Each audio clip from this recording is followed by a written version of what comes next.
Hey there folks, welcome ye all to the first vlog of the year. Happy New Year to you all. Yes, I know it's nearly February.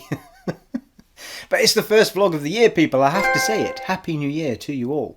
And I apologise that it has taken this long to do either a vlog or a podcast. And, to be honest with you, I did almost toss a coin in my head as to whether it would be a podcast upstairs in the studio, that corner of the spare room, or whether it would be a vlog down here. Now the vlogs kind of re-emerged because the Rode microphones, if anyone who watched the vlogs from last year, the tail end of last year, will know that I have a Rode microphone set up downstairs and a Rode microphone set up upstairs, full stands, all that sort of stuff. And the holder, the bracket that holds it onto the arm that you lift out, had snapped on the one upstairs. And it was just too much of a faff to, go up and down. It took me ages to get replacements as well. So for the life of me, I couldn't find replacements for them. I eventually found a company that holds all the spare parts for Rode mics and managed to get a couple of replacements through. So we're now set up again for upstairs and downstairs. But, the vlogs are a little bit more, not relaxed as such. I mean, the podcasts are pretty relaxed, but maybe a little bit less structured so far as I can ramble on a bit more about life and general stuffs. So it was nice. And when we did the few vlogs before the tail end of last year, I did the new intro for them, and which you'll have just seen and stuff like that. So we've got a nice new intro for that. I mean, the one thing I haven't done, maybe I'll do it for this vlog, but I didn't come up with a nice tab, for YouTube, a nice tab like I do for the podcast for the vlogs. I don't think, anyway. I think it was just a photo, wasn't it? I think last time, maybe I did a check. It's been a while since I looked at it, but I'm pretty sure it was just back to me, just a picture of me.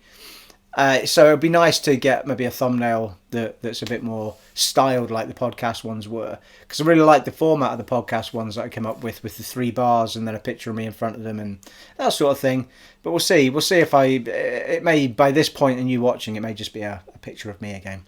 But anyway, the new intro's great and I love the format, and I've figured out, inside the vlogs now, it's not just a full screen of me. You've got a bit of a design behind me, that sort of stuff. So the vlogs have kind of come together with the podcast, so they're a bit more stylized, people. And it was like that when it carried over to the streams at Christmas, but we'll get to that in a bit. So this particular vlog could be, it's going to be about an umpteen things, people. A life update, what's been going on with me, a channel update, what am I going to be getting up to, what have I been getting on with, and then we'll talk about some gaming news because we do have some. So we've got, just to give you a bit of a breakdown, I'll chat a bit about life and channel stuff first. We'll talk a bit more about Fenyx Rising because I want to talk a bit more in depth about the game. We're going to talk about the Lucasfilm Games changes and Disney now allowing multiple companies to do games. Nothing but good news, people. And then we're going to talk about an Xbox Live Gold debacle. And we're going to talk about the Cyberpunk debacles. So we've got a few things to talk about. I'm not going to try and catch up with everything that happened while I haven't been doing these. And again, I do apologise for not doing them. And, it's not that I haven't wanted to do them. It's just that I've been so... Well, firstly, I kind of went on a bit of a sabbatical from... Flagons up to you all. I went on a bit of a sabbatical with the beverages over... I think it was about mid-November. I decided I was going to have a little break from the beverages before Christmas. Not that I only have a tipple once a week, people. But, I thought I'm going to have a bit of a break from it. And then I'll have some nice beverages over Christmas because I'm going to be off, enjoy Christmas. And then as the time went on, I thought, I'm just enjoying my gaming so much. I just want to, every night was just like, I just want to sit and game. And, I wouldn't have a drink while I'm gaming and stuff. It's not really what I do. So, and, it was just one of those things. It rolled on. So I had a totally sober Christmas, New Year. And this is my first beer in what's that, 2 months then? So, normally Fridays or Saturdays would have consisted, well, mainly Fridays would have consisted of me wrapping up work, getting everything set up, cracking open a cold one and chatting to you guys. And that sort of routine had gone because I wasn't having the beers. I could have done it just without a beer, I suppose, but I just was enjoying I was just enjoying the gaming so much. I just wanted to get on to the new consoles and play and record loads of stuff for you guys. And there's been, we've had loads of new subs since I started doing the new gen stuff. Whereas just before I got the new gen stuff, we had that drop in subs where people were, the more videos I put up, the more subs I lost. It was like, I don't want to see old gen stuff anymore, before I'd even got the consoles. And then we saw an uplift again in it when I got the new machines, and I'm still loving them. But anyway, we'll get to all of this sort of stuff. Anyway, it's good to be back. I'm glad that, this beer tastes particularly nice. I suspect I'm going to be sozzled in 2 beers. Having not drank in 2 months, it's like bloody hellfire. I didn't even have any sherry in my trifle at Christmas. That's how dry it was, people. Flagging's up to you all. I'm going to have a sip of this before we get going.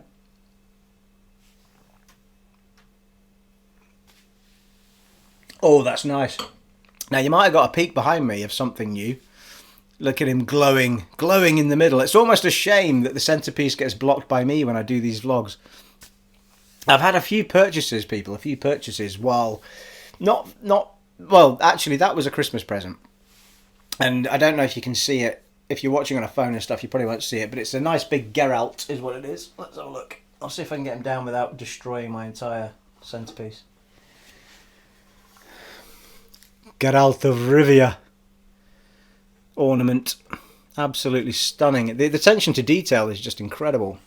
Now, I would say it's not a cast. It's it's plastics and rubbers, but it doesn't take away from the fact that it's just absolutely gorgeous in its design, and not cheap, I might add. But it was a beautiful gift. He just looks fantastic, both swords, silver and standard. Silver and steel, as it were. And he's holding the big sword there. The handle on the sword is gigantic, like it is in the games. So, yeah, absolutely delighted with that. And it actually replaced, because it was actually Gollum that used to sit in the middle there. And those astute of you will see that he's... Oh. Are we back? I think we're back. Gollum is now over here. So it might be that I start shifting a few things up and down. So when I've got the bobbleheads upstairs at the minute, it's for when we do the podcasts. So the podcasts are underneath the TV. Because of course, when we do the podcasts, I have I try and find screenshots to put up as a slideshow behind us. Next to me really on the TV, and then you've got the bobbleheads in front of that. So I might try and mix and match it. But I love this bit behind me now. My little geek collections. There's more. I've got 2 what they're called, die-cast stormtroopers through there, which are still in the boxes. I'd love to put those out, actually. The idea was that I was going to buy a big cabinet to put them all in, a nice big glass cabinet to put loads of sort of geeky bits in for the corner and the chill out area in the other room there. You'll have seen it in the little quick vlogs I do in the summer. I'm normally sat out there because it looks out in the garden. It's where the dining room would be. The kitchen's on the left, dining room, but it's all one room. But most people would have a dining room table and chairs, but it's just me. So I've got a little two sofa. The guitars are there, a little rug, little geeky bits on the speaker. My music and stuff's out there. So it's a nice little chill area, and there's geeky stuff out there as well. But yeah, so I was really chuffed to get that, and as the new year kind of rolled in. And with the new year generally comes renewing things like AA cover or, car insurance. And every month, for the first 6 months of the year-ish, there's something big that I pay out. Because I never pay monthly on stuff. It's always like, bang, that's paid for the year and it's gone. And including council tax, I've started doing council tax in a oneer as well. Just to keep my monthly payments really tight. So you just hang on to like $1,000 or $1,100, whatever it is. And smack that away in a oneer as well. But with every time I do that, I can't do it with council tax obviously, but with every time I do that, I always look to see if I can renew with somebody else cheaper. And I managed to get a whole bunch of stuff really reduced. The car insurance, the RAC, moved from AA to RAC because it was like the full cover with AA that I had was like, they wanted to charge me 220 quid, paid 140 or something last year. And I thought, I don't need full cover anyway. And RAC had like a 45 quid deal on for 3 call outs. I'm not driving anywhere anyway, only to the shop and back once a week. and at home. So, you know, they've got the home start, they've got 3 call outs, they've got everything you need for 45 quid. So I did that. And anyway, long story short, I did a bunch of stuff and saved myself, you know, a lot of, I mean, it must have been 250 quid I saved.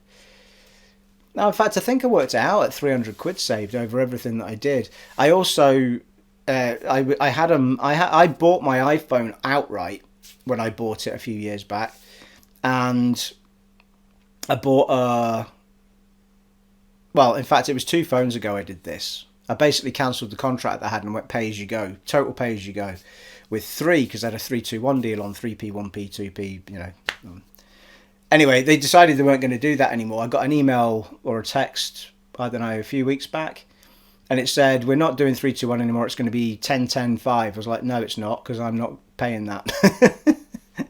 And it's obviously to try and kick people into having contracts. Anyway, I've already got my broadband with BT, and I phoned them up, and I said, look, you know, I need to renew my broadband anyway come March time. And that needs sorting out because you want to charge me too much. So there was a whole bunch of negotiating with them as well. And eventually I got a £5 a month contract. So no phone. This is just a SIM, right? Because I've got an iPhone 7. I don't need anything more than that at the minute. So I just got the SIM and it was £5 a month. My number transferred over as well. £5 a month for unlimited text, unlimited phone calls, and 1 gigabyte of data, but increased to 2 gigabyte of data because I've got my broadband with BT. Fantastic deal. I mean, I'll never use 2 gigabyte of data. I do everything on Wi-Fi. I'm never out and using. I don't stream music when I'm out in the car or anything like that from anywhere. I always use my own iTunes stuff, so I don't need 2 gigabyte of data. Well, I mean, I'll use it if I'm out. I might, you know, it's capped anyway, so I can't go over too much. Anyway, so all that come about, and I was like, well, I decided to treat myself to BT Sport, because I've already got Sky Sports, which is all the soccer in this country. Football, we call it, people. I should have gone the other way around there. I was going to say football and then soccer, but, you know, thought I'd put the Americans first for a change. And congratulations on your new president, by the way. Well done. Let's hope that everything just settles down a little bit in America now. I think it'll be good to see some shining light over there and see everybody just settle a little bit and get into a normal routine. No need for radical things, people. Just deep breaths, deep breaths. We all have to live together. You know what I mean? You know, it doesn't matter like what your belief system is or who you wanted to back, or, you know, we can't all in any democracy we can't all win. You know, so last time there was a whole bunch of people disappointed. This time there's a whole bunch of people disappointed in the other direction. So, you know, that is democracy, though. You know, we have to just take a deep breath, accept, and move on. Anyway, let's not go into politics, people. Anyway, so I decided while I was there, I would say, right, I want BT Sport, and you know, it was I think in the end it ended up £22.50 a month. It was, they managed to do me a deal on it. So I got that slapped on, and then this does come around to a gaming perspective, people, or a channel perspective, actually, because it then dawned on me that there's so much football on at the minute, right? I realise it won't, once coronavirus is sorted out, or COVID-19 sorted out, all of you know, this football will become half of what it is at the minute. But at the moment, because fans can't go to games, we've got games on all the time, and they're either on BT or they're on Sky and sometimes Prime, and you know that's every now and then BBC. But anyway, it dawned on me that I couldn't record and see what was going on with the footy at the same time, because I can't have it on the laptop's the only thing next to me. I had a very old tablet, but it just isn't up to the job anymore. It'll play Prime, but because the software's so old and you can't update it, it's an old Galaxy, you can't put the Sky Go app on it, and so on and so forth. And anyway, it didn't cope, and the battery was never lasting. So I decided to treat myself to an iPad, was the point of the story, so that when I can actually record with the iPad on, sound down, so I can still see what's going on with the football while I'm recording for you guys the gameplay stuff. And on top of that, even if I'm not recording, I can still play a game. I can render on the laptop, which is next to me, and now I can watch on the new iPad, which is... Whoop. I'll unplug it for a second. It was charging, as it happens. Not that it needed to. The new iPad. Now, I actually bought this case from Amazon for $10.99. They wanted £49 for a case that looked exactly the same on the Apple Store. But I've got to say, I adore this. This is the entry level the entry level iPad. So no, no frills, and it is basically just the 32 gig entry level iPad, and it is super thin. Look at it. It's super thin. It's super quick, and it does this. This also does that magical thing where it springs it to life when you open it. Brilliant. And you've got a bit of have a bit of Skyrim on your old wallpaper, haven't you? You know what I mean? Well, it works both ways as well. But it's absolutely adore it. It's just so nice. I really love it. Let's plug it back in. So I am totally set up now to be able to record when I like and just render when I like and play something else off camera while things are rendering and uploading, and still watch the football on the iPad rather than having to pick and choose when I watch a game. And so generally what I do is a game that I'm not super hyped about, I'll watch that way, and then I'll take some time out to watch the games that so I love my football, people, my soccer. So that's great. So we've got the Premier League, we've got the Scottish Premier League for the Celtic stuff, so if you want to watch that. And BT Sport comes with a whole bunch of other stuff as well. I mean, it's just football on all the time. And I tell you, from a COVID locked away perspective, it's great company. It's a bit like having the radio on. I have the radio on all day when I'm working. At the moment it's Jazz FM, but sometimes it's Planet Rock, or it usually bounces between the two, dependent. So I have a bit of Jazz FM, which is a bit softer, and I have it on the alarm clock in the bedroom. So when I'm working in the spare room, which is next door, I can just hear it in the distance, and it's quite nice. It's not overwhelming or anything. But the football on the iPad is just nice company. It's just, I don't know. It's just, it gives you a vibe of not being alone. And when you live alone in a situation like this, and you're working alone, the only time I see people is if I FaceTime somebody, which would be my dad, really, at this point in time, or if I'm online playing. At the moment, if I'm online playing on the PS5, I'll have a chat with Craigie Boy. And we'll chat while we're playing separate games and stuff like that. But physically seeing human beings is only when I go out for a run, and I'm not talking to anyone, I'm just seeing people as I run around the street, and not many of them. And when I go to the shop, which at the moment I'm trying to keep down to once a week, so it's nice. It's just nice to have that football there. It just feels like you've got a bit of company with you. Well, it does for me anyway. I'm sure we've all got our own different ways of doing that. So there you are. So there's been a few treats, and it was all I could afford to do it, so it's fine. And then the other thing was the beanbag, which I sit in to do the streams which we had at Christmas and do all my recording, which has been it's been my gaming chair, that beanbag, for so long, and it was my favourite thing, but it becomes so flat that I had to jam it between this couch and, because basically I record just here, and the TV's behind this camera.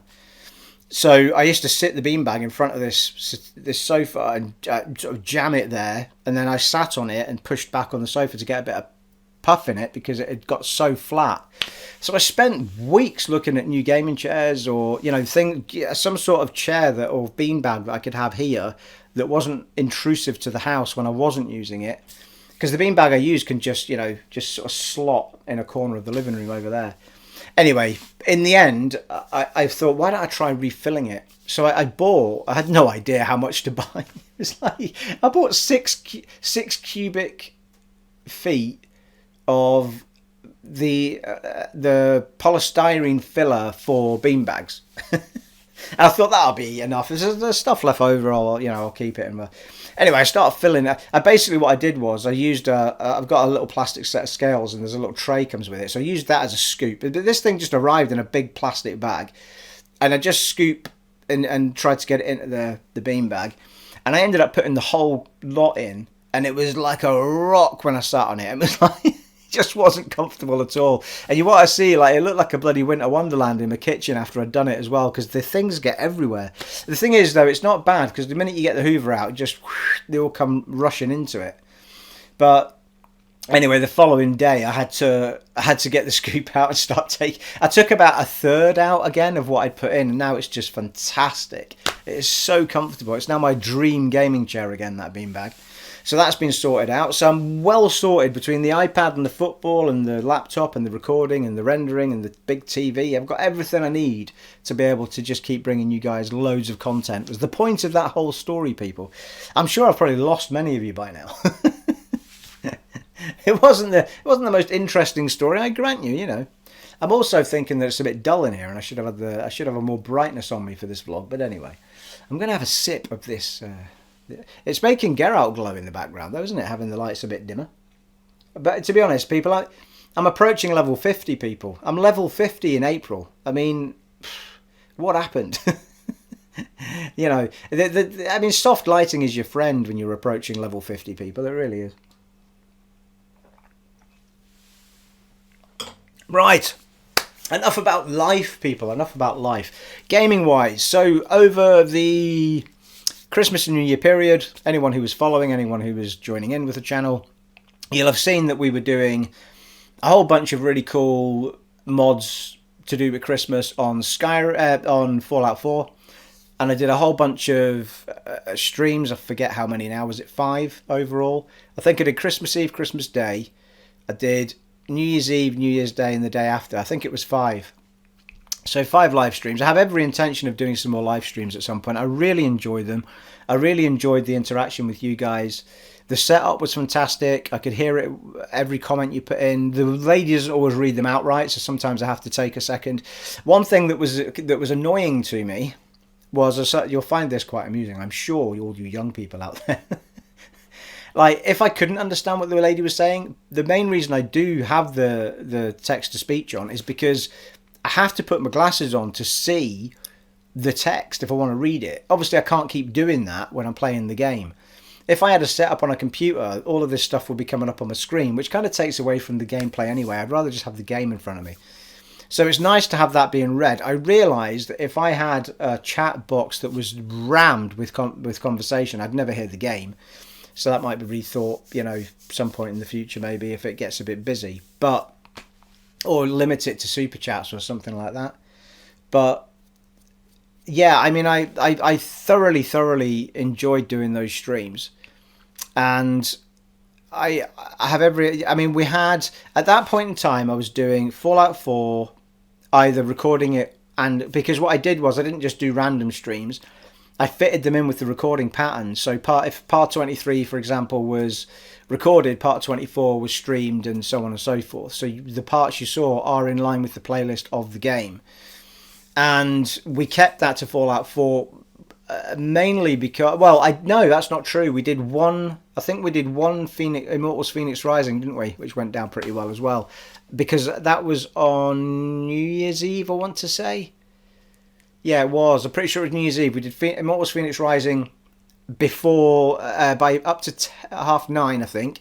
And then at 10 o'clock I did a fresh stream from 10 through to the New Year, which was Fallout 4 again. So we were doing, there was 5 things I was trying to bounce around. There was Fenyx Rising, there was Fallout 4, there was Skyrim, there was Kingdoms of Amalur, and there was Dark Souls 3. Now, as you'll have seen from what I'm posting up on the channel since New Year, it's now become Immortals Fenyx Rising and Skyrim. But I'm still missing Kingdoms of Amalur really badly. I wanted to get back to that. And I was enjoying the other 2, but it's quite a lot to juggle. So I've tried to settle on 2 that seem to be popular. If I'm not playing what you want me to play, then out of those 5, because I don't want to be starting anything new at the moment, then let me know in the comments below if you do want to see more of those other ones I just mentioned, and I will try and squeeze them in. I'll try and pick out the most popular one. But for me, I think it would be a good balance. I suppose, I mean, it's hard to pick and choose, because the problem with Dark Souls is that it takes so long to do an episode, depending on where I am. Because you could end up doing the same thing over and over and over again over an hour and a half, and then half of that's lopped out because it's just not fun for you to watch. So it becomes difficult. And when I have been giving you two recordings a day since I started the new gen stuff, minimum. And the odd occasion it's been 1, but pretty much you've been getting 2 hour-long videos of a game, of 2 different games mainly, out of that bunch. So let me know anyway out of that lot. Let me know out of Fenyx Rising, Skyrim, Fallout 4, Dark Souls 3 and the other one. I've got lost, people. Kingdoms of Amalur: Re-Reckoning. And to be honest, out of all of them, I think Kingdoms of Amalur: Re-Reckoning is the one that's jumping out, or Fallout 4.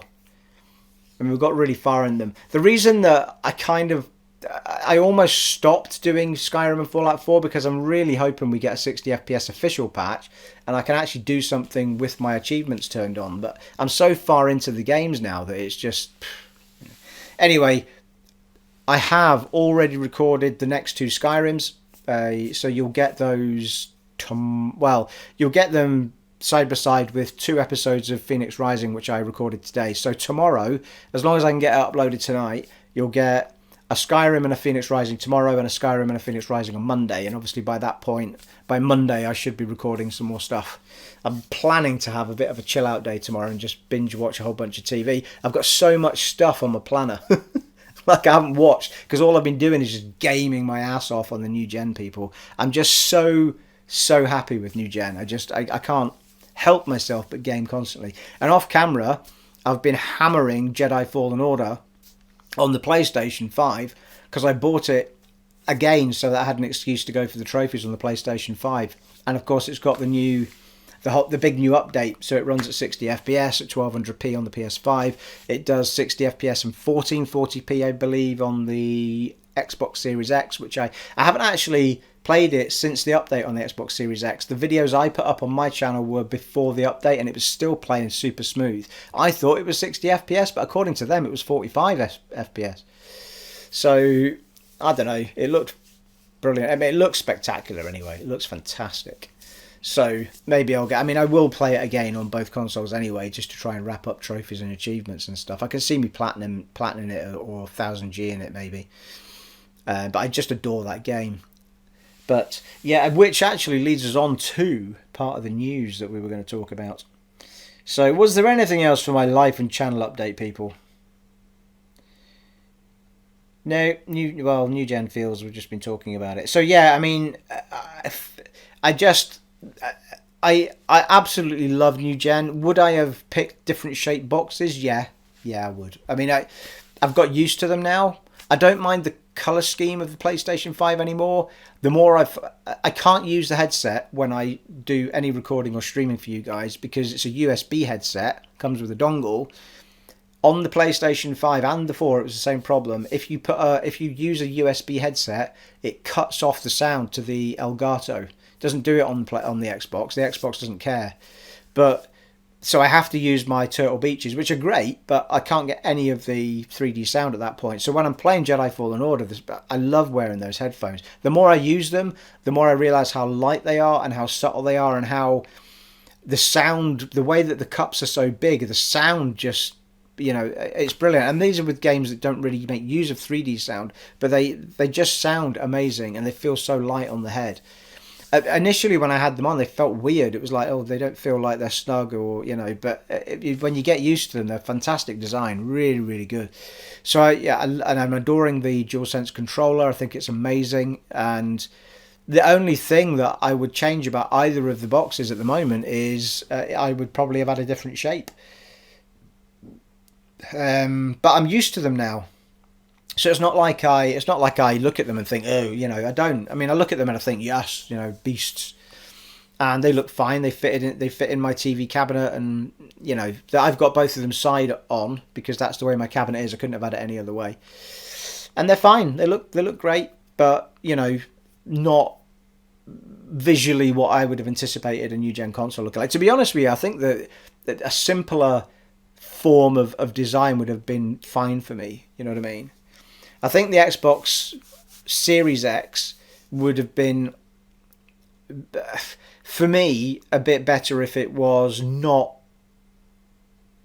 wider and slightly thinner and not with a big base on the bottom, and that would have been fine. That would have been absolutely fine. I adored the Xbox One X's design. Loved it. But I understand that was quite a thin box. So, I would have taken that, but, higher. It's just thicker and slightly broader. I get what they did. They went for a tower design. The problem is that they've said, yeah, you can sit on its side, but you've still got this base attached to the bottom. And the reason for it is that's where the air gets sucked in. So if you allow people to detach it and then put it on that base, the air can't get sucked in. It needs some gap to get the air in, so it flows out the top. That's the design of their console. The air has to flow out of the top. So I get why it's that way. It's fine. And with the PlayStation, my head can't wrap I can't wrap my head around how they came up with that shape, and then decided that putting some sort of attachable base on it to lie it flat was what made sense. It's like, at what point in the design meeting did you think that was a good idea? But I get it, it's fine. I mean, in the end, they've both been designed as towers, and they both came up with a way of lying it on its side. So, you know, it's fine. It's fine. So yes, so that's my new gen opinions. The power of the two of them are incredible. I mean, if anything, I'm finding that I'm enjoying the new gen experience more on the PlayStation 5, simply because I feel like I'm in an entirely new environment. I adore the new user interface and all that sort of stuff, and the way the trophies pop in and all. I mean, just everything they've done is just great. I'm yet to find something that I'm a bit off on it. I just love it. It reminds me an awful lot of the PlayStation 3's interface and the way that it worked and the way the trophies popped in. I feel like they've gone back to how the PS3 did it and made it better. And I love it. I absolutely love it. There's so many bits of it that remind me of PS3.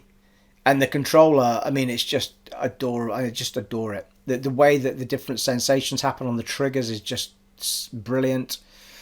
You know, I've yet to play something that actually makes full use of it all, but even in Immortals Fenyx Rising, you get a different sensation when you're near something or when you're on something. It can kind of stick, or it can ram, you know, if you're not quite there and stuff. It's really, really good. And, you know, the different levels of rumble and all that sort of stuff, just on a game that doesn't make that much use of it, is really impressive. So I still yet to try, you know, the built-in one, which makes use of all of that with the ice and, you know, all those sorts of things. So it'll be really interesting to see how that goes and how developers design for it. With the Xbox, it is what it is. I feel like I've just got a super junked up version of you know what I mean, pumped up version of the Xbox. What I feel like I'm on exactly the same console, but it's just super powerful and giving me everything at 60 FPS. I just love it. I can't really comment on anything that's particularly new about it, because there's not really anything new in the way of the controller apart from the share button, and the interface is what it was before pretty much. I can't see any difference in it. So the whole experience is the same. It's just everything is just uber. So, but I just love them both. You know, it's a very fine line. I just feel like I'm getting a slightly more new gen experience on the PlayStation. I also feel like because I'm getting a PlayStation 5 game with the white label, I am getting the full proper game on the disc.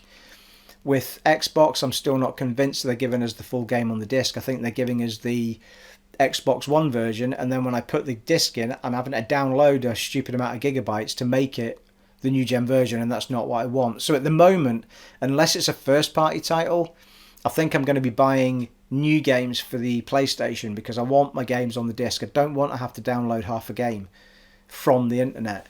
So, you know, there is no, like, the Xbox basically have one disc. It doesn't matter whether it's for Xbox One or Series X, and if you put it in either console, it decides what it's going to do. But the box is the same, and it just happens to say on it that it is also for the new gen as well as the old gen sort of thing. So, you know, outside of that, so at the moment I'm feeling like the games I'm going to buy are going to be for the PlayStation, unless it's an exclusive, and then I'll buy it for the Series X. Or if I see Digital Foundry or somebody do a review and say that it's just super better on the Series X, then I'll go that way. So we'll see how things pan out though. You know, they might change the way they're doing things, especially as old gen becomes defunct. So yeah. Right, where are we going, people? What's our gaming news we wanted to talk about? Well, before we go on to the gaming news bits, Fenyx Rising, just as a recap, I think I've already had a bit of a, have I? No, I haven't had a rant about this game at all, because I got it for Christmas, and I think I might have talked about it on the streams a bit, not in a vlog. So, I mean, I can't believe how much I've fallen in love with this game. And I was so surprised. Like when I first looked at the scores, it was like 7s and 8s, and I was like, right, okay. Not a surprise because that's Ubisoft kind of all over for me. Very rarely do they get a 9 or a 10. I think Far Cry 3 maybe got a 9 or a 10s. Fallout 4. Sorry, Far Cry 4 maybe. But, it's very rare that they tend to get 10 games. And you would think after now that we're on Assassin's Creed 158 that they might actually have squeezed out a 9 or a 10, but it's like that. If there's ever a game that's constantly coming out as, yeah, it's good. It's that series. Like, I don't know, like I think possibly one of the very early ones might have got a really high score. Maybe 1, 2, I think 2 might have done, and 3 maybe, but anyway. So it wasn't a surprise until I played it and I thought, this is amazing. Like, how has this only got 7s and 8s? And the more that I read up on it, the more I can only think that it's been unfairly treated simply because it's got so many similarities to Zelda that they're punishing it because it's not got enough of its own ideas, which I entirely disagree with. I think it's managed to find its own feel, its own vibe, that its challenge tombs on their own are so impressive now that you're getting right into the nitty gritties of it. They're really, really cool. You can figure them out with a bit of brain power. You don't have to be a genius to do it, but just take your time and think about what you're doing. They are really, really clever, and those things that they've put into them, I'm going to say little things. They're not little things. They're big things. They're a big part of the game, and the whole thing is just superb. Like, it looks amazing. It plays at 60 FPS amazing. The world is just filled with stuff you want to go out and get because the upgrade system they've got is fantastic. The way that you level up your character is superb. It's simple. It's easy to do. You know what you have to do pretty much. When you get to a certain point, it's like, this is where you come to do all your stuff. This is what you need to do it. It makes gathering fun. Just everything is... And the battle system is fantastic. It's so much fun to use when you start building up your godly powers and building up your moves. It's just such a good game. I went out of my way to go onto Metacritic and give it a 10 out of 10, and I've not even finished it. I'm starting to get to the tail end of the first scanned area, or the second scanned area, which is a huge chunk of the map, but I just adore it. And there's nothing that game's going to do now that's going to make it not a 10 out of 10 for me. It's absolutely superb. I just love it. Absolutely love it. So if you had any doubts about that game, don't have any. But that's my opinion, and I have given my opinion to other people who've said that they're struggling very well. I've had one person say they were struggling to get into it. I think, I've seen, and I saw another person saying that they found the puzzles frustrating.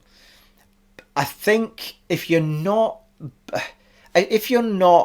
into puzzles, the game might undo you a little bit, because you need to do those puzzles in order to get something that is going to Uber you up. So it does become an intrinsic part of the game that you have to do, really. It doesn't force you to do them, but if you don't do them, you won't be able to level up high enough in your powers to be able to, take on the big beasts that you have to fight. But, it's got sort of small, medium, large, uber bosses, all types of enemies, all types of battles. It really tests you. I've had a few where I was like, fucking hell, this is like bloody Phoenix Souls, not... and you'll have seen that if you've been watching them, the playthrough. So if puzzles aren't your thing, and by puzzles there's different types. They've got some on the mainland which are I've just come across recently, which are, the old finger puzzle where you had to slide the squares along to try and put the picture back together. Well, they've got those, but there's only 4 cubes to each one, or 4 squares to each one. So they're not really hard. They just take a little bit of time out to figure them out, and you feel really good when you do them. The tombs that you have to do to get your Uber up powers they're dead simple at the beginning, but then they start to progressively get harder. But they're really doable. I'm not by any sense of the imagination a great puzzle person, but I've been really chuffed with the way that I've managed to figure out those tombs thus far. And there have been a few where I've been like, bloody hell, what am I meant to do here? And you've just got to, hit things, move things, keep trying, and then eventually it'll click and you'll go, right, okay, that needs to go there and go up there. And I've just been doing one today, in fact. All to do with balls, people. Yeah, thank you. But yeah, I can't say enough about that game as to how good it is. Absolutely adore it. And you know, right from the very off, designing your character, you can male, female, there's loads of different looks you can give them, and the amount of armor and looks to armor, the thought process in what you wear and use as weapons.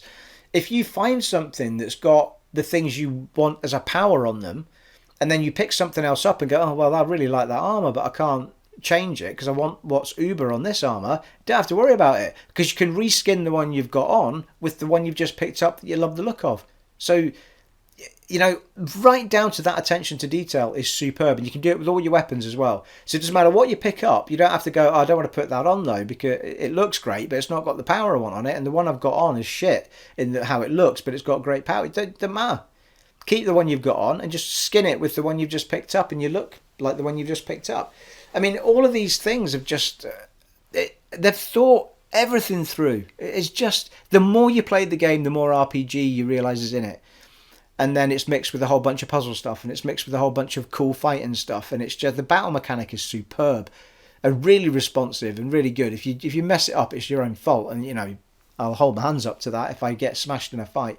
I mean, every now and then, like every game, you'll be like, I'm sure I hit that button, you know, but it's very rare. Super responsive. It's really good battle system. Really good. Kind of reminds me of a cartoon version of...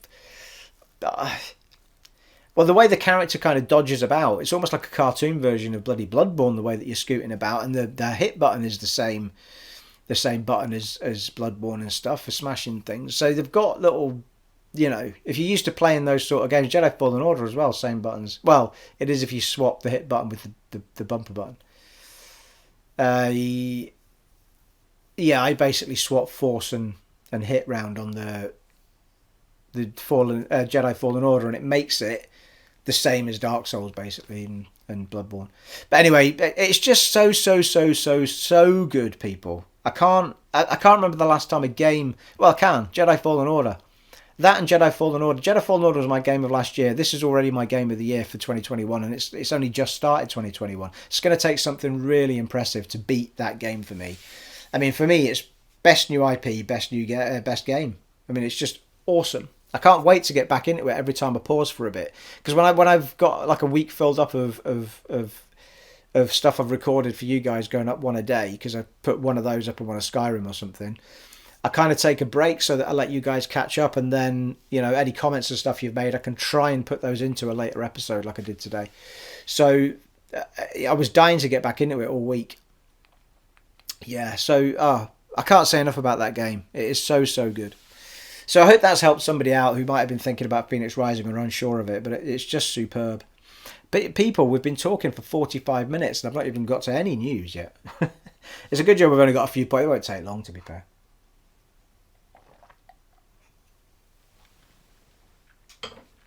Well, the first news, which was great news, is that finally, well, it all came hand in hand with Disney renaming the gaming publishing element of their business, and they've gone with Lucasfilm Games is what they're going to call it. Personally, I would have just gone back to LucasArts, but I guess if they wanted the name Games in there, I suppose you could have gone with Lucas Games, would have been fine.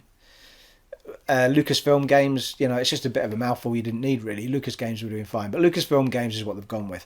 Now, in doing this, they've opened up the umbrella now, so that what they had was a 10-year deal, I think it was, with EA, to say that EA were the only people that were allowed to make Star Wars games, and that's why we were stuck with Battlefront 1 and 2, and that they were the outside of Lego games, they were the only games that were allowed to be made from EA, basically.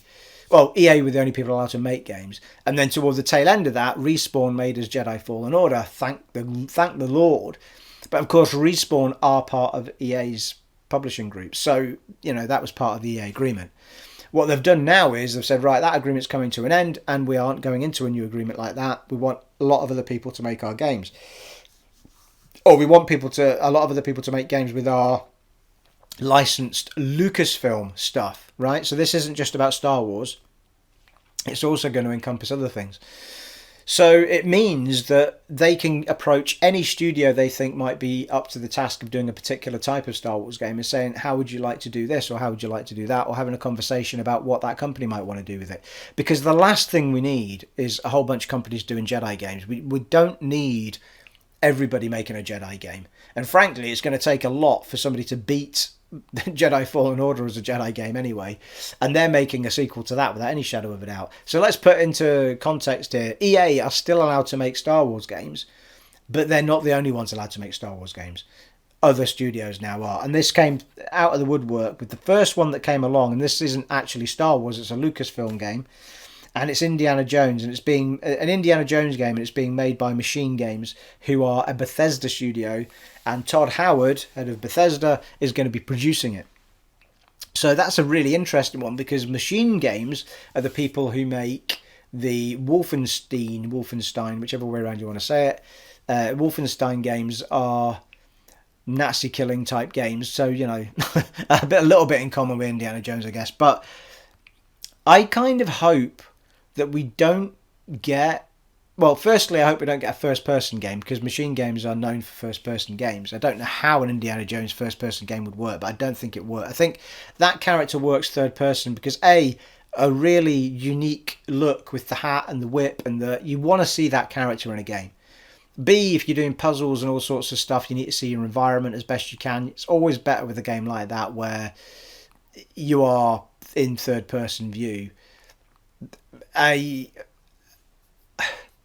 also kind of hope they don't make it like the rebooted Tomb Raider or like Uncharted, because Indiana Jones isn't a killer.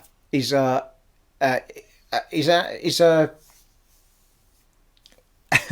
why am I forget archaeologist? God sakes, Steve, bloody great mind blank. He's an archaeologist. He goes round the world looking for artifacts. He is not someone that goes around the world murdering people. He only starts defending himself when people start attacking him. And even at that, he still doesn't have machine guns, and, he's got a revolver that he carries around with him. I think in all of the Indiana Jones films, I think he only shoots his gun once, does he not? I think the only scene I can think of is where the guy comes out with a sword, or and he just goes bang. I mean, I can't remember him using his gun at any other point. I might be having a major mind blank on it, but I can't, so he's not a character I want to see running around shooting the shit out of things like Nathan Drake does. So I want to see a nice balance of what that world would look like. Yeah, of course there's going to be some gun shot, some shooting of guns, I'm sure. But I want to see, like, swinging along things with the whip. I want to see him investigating, underground tombs and almost getting back to the original Tomb Raiders. Like, the original Tomb Raiders didn't have a huge amount of, you would normally oh shit, I've come across a bear, she had a set of pistols in her pockets just in case. But there wasn't a lot of human killing going on in those original Tomb Raiders. It was all about unlocking the secrets of the tombs, getting the great treasures, a bit of, spooky animal action in between, fighting a massive T-Rex, all this sort of stuff. There was very little in the way of gunning people down. And I really hope that the Indiana Jones game kind of goes for a really good balance of that. I don't want to see Indiana Jones running around with bloody machine guns, and, I don't want to see an Indiana Jones Nathan Drake game at all. I don't want to see that. I don't want Indiana Jones Uncharted. I love Uncharted, but that's not what Indiana Jones is about for me. He's not a killer like that. He's an archaeologist. He's a professor at a university, for Christ's sake. So anyway, I'm super stoked they've got it, and I'm super stoked there's a game being made for it. And the next sort of thing to come out of the woodwork was Ubisoft are going to be doing a Star Wars game, and it is not the teams that make Assassin's Creed, it's the teams that make The Division, which kind of fills me with a little bit of worry because...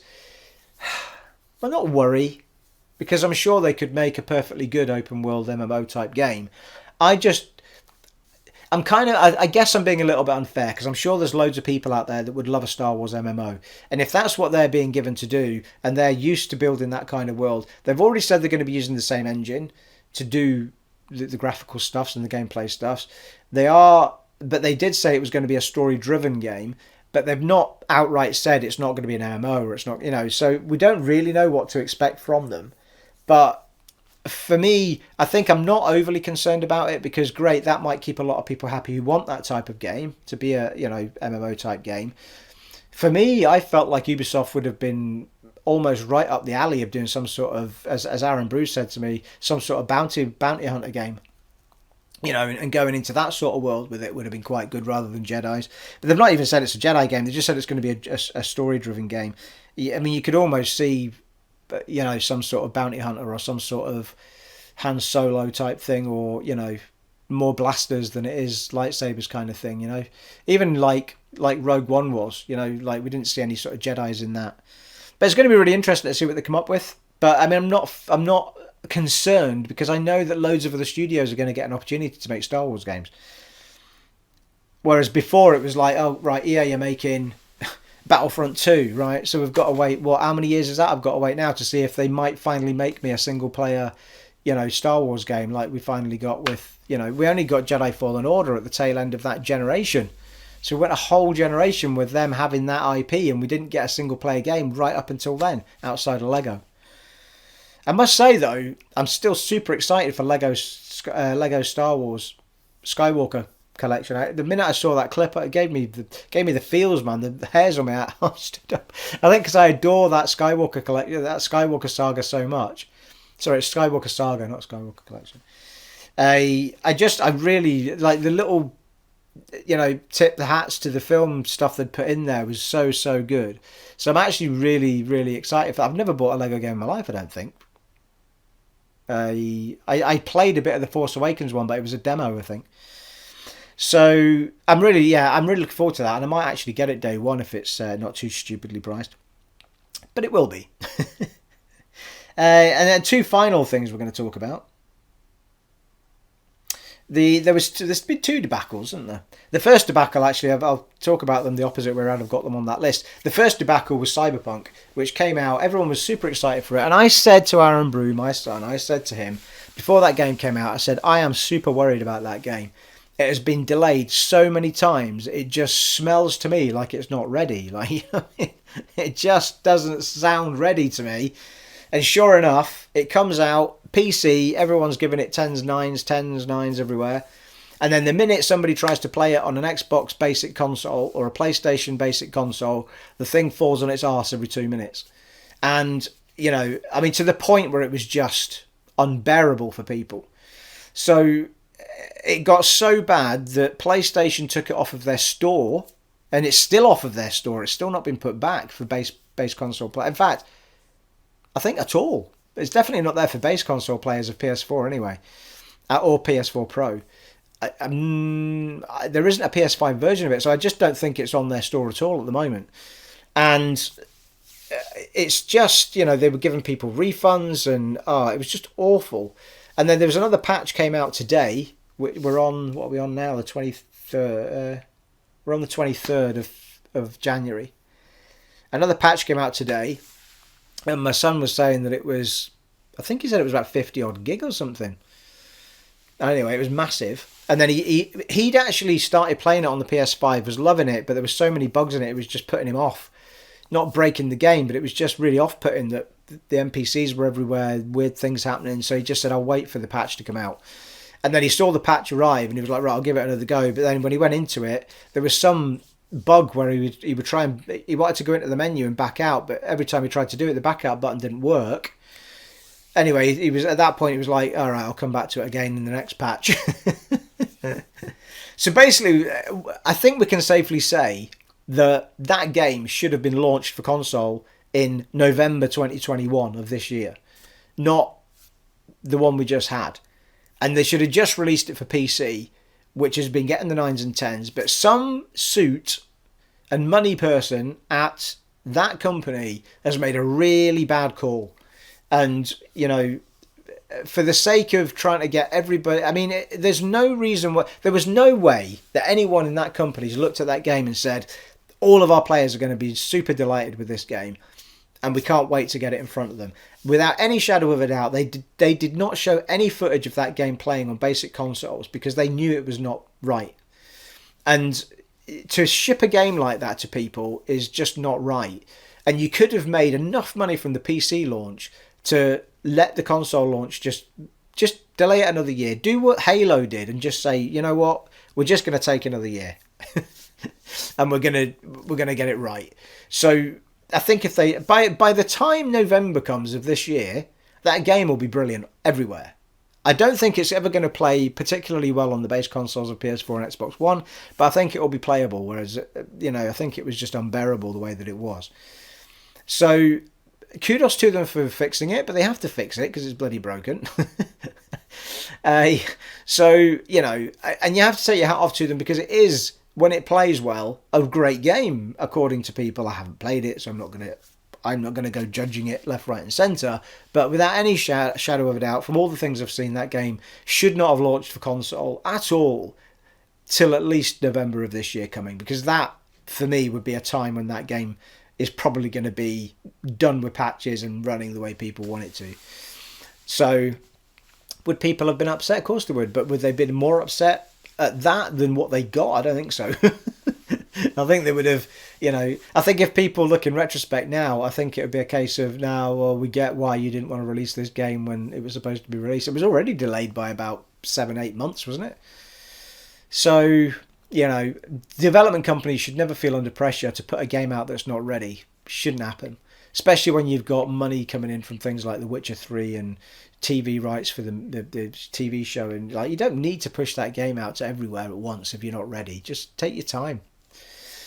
Anyway, the next debacle was, and finally, we're near the end, people. 58 minutes. When was the last time I did a vlog that was nearly an hour long, people? When was the last time I did a vlog?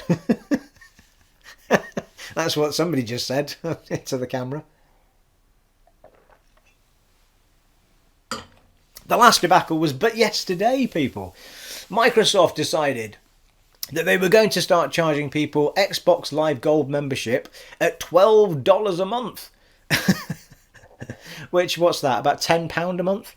I mean, at the moment, is it not like £6 or something? I can't remember what it was now. Anyway, the whole internet exploded. And Microsoft went, ooh, maybe that wasn't a good idea then. So they've basically, what they've done, I mean, kudos to them. They went, okay, that was a shit idea. Let's not do that. So, Phil Spencer immediately came out and said, yeah, okay, we get it. We understand. We're not going to do that. We're going to leave it as it is. And also, we're going to say that any free-to-play games, you don't need Xbox Live Gold for. So you can play those without needing Xbox Live Gold. Now, that sounds like a great thing, and it is a great thing. But I think from what Aaron Brew was telling me just before I recorded this, that was already a thing on the PlayStation anyway, because you didn't need to play that. You didn't need to pay for that on PlayStation, according to him. I haven't actually checked that fact, but so apparently Microsoft are late to that party anyway. But anyway, kudos to them. They've done the right thing, and they've given a bonus to that where you don't have to play free-to-play games. Those being the big MMO things that are sort of kicking around all over the place. So yeah, so I just, sometimes you think though, what was the logic in that? I mean, at what point in that meeting did somebody say, let's get Xbox Live Gold up to $12, people will love it? Do you know what I mean? And then after the event, you're going, oh, we'll learn from the mistake. Well, what are you learning from? Try to overcharge people? Like, you knew that you were about to overcharge somebody. You don't have to learn anything for that. Just don't do it. I mean, for me, I think what they were trying to do was say to people, well, it's $12 for Live, so why don't you just buy Games Pass, which is, well, it's $10.99 in this country. I think in America it's $14.99. I think it was definitely a decision of, if we kick that up to $12 from $9 or whatever it is now, then people all go, well, what's the point of buying gold? I might as well have Games Pass. I think that was the thought process. I don't think it was like, let's just whack it up to $12 to see if anyone grumbles. I think that was the thought process. I think they thought the people on gold would just go, oh, I was on the borderline of getting Games Pass anyway, so I'll just get Games Pass, and that comes with it all anyway. I think that was the thought process behind it, to be fair to them. It's just backfired on them, because I think they've realised how many people aren't ready for Games Pass yet and don't want it. They just want to be able to play online. So And they want to be able to pay their yearly fee and just be done. You know, they don't necessarily want $10.99 coming out every month. So, you know, it was the fact that you could buy 40, what was it, £40 in this country or something. And I think it's up to £50 now or thereabouts to actually get a year's subscription on PlayStation for their Plus. And I've only got that at the minute simply because I need the cloud storage, because I've got all my saves up there from moving the PS4 to the PS5. I haven't downloaded them yet. And it's $6.99 a month on that here. So if you convert that to dollars, what's that? $6.99 is probably $8.99 maybe. $8.99, is it something like that in America? I think maybe. So, but you know, most people would go, right, I'll pay the 40, 50 quid for the year and that's it. But I mean, that was another thing right before Christmas. Microsoft, well, a couple of months before Christmas, Microsoft suddenly made the yearly payment vanish on the actual store online. The only way you could buy it was to go to CD Keys online, or you know, some other shop, but you couldn't buy a yearly subscription on the store, Microsoft store. You could only get the monthly one, I think. Is that all they left on there? There's a monthly, or yeah, I can't remember. But you couldn't buy the yearly one anymore. So I don't know if that's changed and gone back. You can still buy a yearly pass, but I don't know if you can do it on the store. You might have to go somewhere else for it. Which is another odd decision. Like, why did you take it away from the store? It's just weird. So I don't know what the thought process was on there. Anyway, it was all good in the end. Well, there you are, people. We made it to the end. We made it to the end of the vlog, and it was an hour long. An hour long. Hopefully not a boring hour long. It's been a while since I've done one. I'm actually super surprised that I've managed to talk for an hour and not have to cut this video at all in any place, because I haven't sat down and done something like this for, well, I think the last one I did was just before I got the consoles, was it? Did I do one after? Not sure that I did. So it's been a few months, I think. And you kind of get out of the practice of something like this. You wonder if it is like riding a bike or whatever. But it's been fine. Yeah, it's been fine. It's probably the beer that spurred me on, I think. Well, it's been nice though. I mean, it's been nice just keeping the alcohol out of my diet for a bit. And I have noticed a bit of a difference in my waistline since I've not had any beers on a Friday, and the snacks that come inevitably with it and the day after. You know what I mean? The nom-noms, people. Anyway, if I talk any longer, I'll just be rambling on about nothing at all, and nobody wants that. There you are. Well, anyway, I hope it's been nice to see me again. I know there's been so many of you. Timsky, I know you've been dying for me to get back into these. So a shout out to you and thank you for...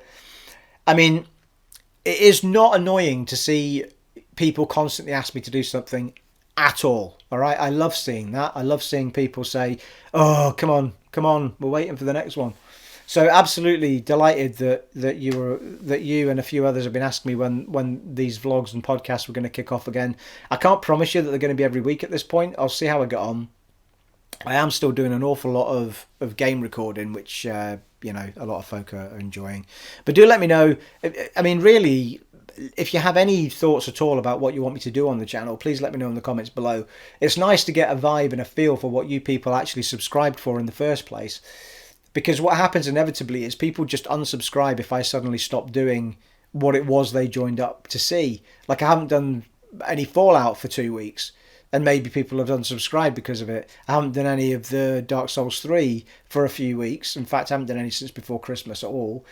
And people might have unsubscribed because they thought I was going to do loads of Dark Souls 3. So it would be really good to know what you people enjoy about this channel. What keeps you here?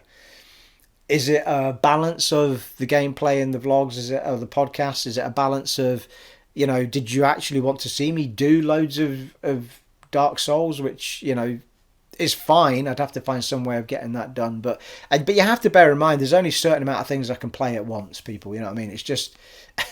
But yeah, that's not to say that if we do finally get to the end of Immortals Fenyx Rising, or we stop doing Skyrim because it's not really that popular now, then we start doing something else instead, So, but let me know. I really genuinely want to know what it is you watch this channel for. Is it the vlogs? Is it the gameplay? Is it a balance of both? Is it the podcast? Anything. Just let me know. Let me know what games you were expecting to see, what games you joined for. Did you join for the vlogs? Did you join for the podcast? You know, let me know in the comments below, people. Anyway, it's been nice doing one of these again. It's actually been nice to have a bit of a break. And it's been nice the break's been because of the fact I wanted to play games as opposed to talk about them. I feel like for so long I've been talking about the excitement of these new generation of consoles coming, and I realise that a lot of you still haven't got your hands on them yet, but it's just been super exciting to sit and play all of these games, and most of my time has been on games of yesterday, because they're now all playing at 60 frames per second. I can't begin to tell you how amazing 60 frames per second is on, you know, Skyrim's not perfect with the uncapped mod on, of course it's not, but I mean, it is a different game. Fallout 4 is a different game at 60 FPS. They're just amazing to play again. So it's just been so good playing games that I've not taken time out to do this sort of stuff, because I just want to keep playing games. So I'll try and make more of an effort to get these going again more regularly. But it has been nice to have a little bit of a break from them, I guess. So there you are. Flaggins up to you all. I've thoroughly enjoyed that. Nice to get back on the bike, people. Back on the horse. Back on the horse. I think back on the bike. I don't think anyone. Is it? That's not a phrase. Back on the horse, people. Back on the horse. Yeah, it's been nice. It's been good. I hope you've enjoyed that, people. I hope it's been nice to see me again in this fashion, and I hope you've been enjoying the stuff that I've been throwing up. There will be loads more gameplay to come, but as I say, do let me know in the comments below if I'm not doing what you signed up for, and I'll see what I can do for you. It has been an honour and a privilege serving for you in this vlog of mine today, and I shall see you in the next one, folks. Take it easy. Bye.